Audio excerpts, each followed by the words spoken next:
A great politician is someone who is charismatic. They are able to effectively persuade their audience to mobilize their resources to promote or complete whatever goal that the politician may have in mind. They are powerful in the sense that they represent a large number of people, their constituents. They pass and promote policies and legislations meant to please, or at the very least benefit, these said constituents. They are calm, level-headed, and cool. Through the day-to-day use of gender-exclusive language, even though it was not used in the example, we have a mental image form of what this great politician may look like. And for the majority of us, it's male. The government is a central institution in our lives. It serves to protect and benefit its people, in other words, us. By using gender-exclusive language in its buildings, we can see the impacts it has on us as citizens through the policies that get enacted, the representatives that we choose to elect, as well as the expectations and connotations for those who we think are fitting or unfitting to be in office and in power. Gender-exclusive language should be banned in all government buildings because it promotes sexist inequalities as well as ostracizes and supports stereotypes of those of various genders. First, gender-exclusive language should be banned in all government buildings because it promotes sexist inequalities. Frontiers in Psychology in 2016 published a report that said that gender-exclusive language actually promotes sexist thought and language. We have gender asymmetries in the language that we use day to day. This is most notably seen in how we choose to say policeman instead of police officer, or how we say congressman instead of Congress representative. We create a masculine and male connotation for those in the government.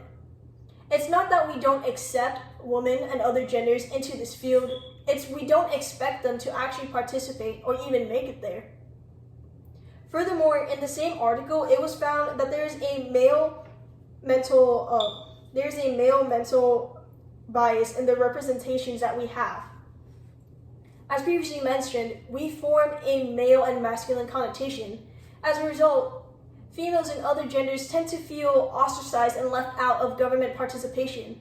As a result, they feel less inclined to put in their input, to volunteer and run as candidates for office, and the overall representation of other genders in the government dramatically decreases. As a result of this decrease in other gender representation, voters are actually less likely to vote for other genders besides male. Second, gender-exclusive language should be banned in all government buildings because it promotes stereotypes as well as ostracizes the other genders. Illinois State University in 2016 published a report that stated that gender language often leads to the questioning of competence and ability of women. This also applies to other genders as well. They are deviant in what we see as a male-dominated field.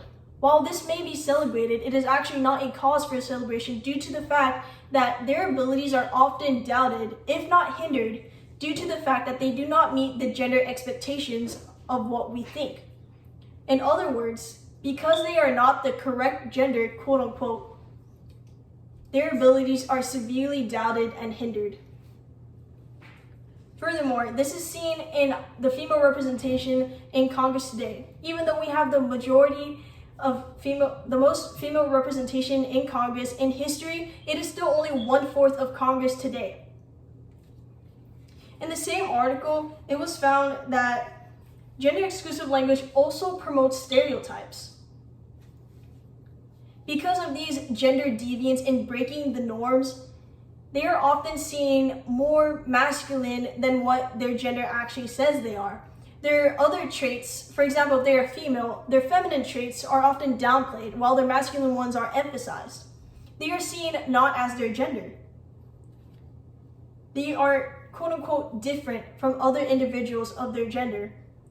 This creates an unequal representation and a subtle and subconscious expectation that only masculinity is expected due to this gender-exclusive language. A solution to this problem is if the government started to implement gender-neutral language within its buildings.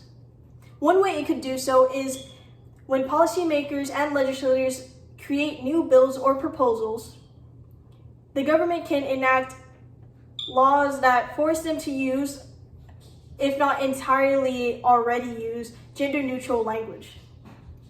This would reduce the male mental bias that we see in a majority of the bills, such as in Marbury versus Madison, and other historical documents. Furthermore,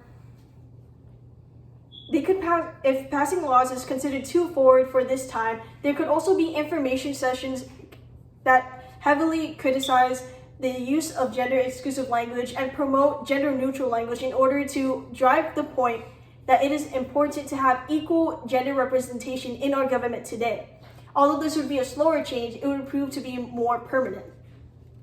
So in conclusion, gender-exclusive language should be banned in all government buildings because it promotes sexist inequalities as well as promotes stereotypes and ostracizes those of various genders.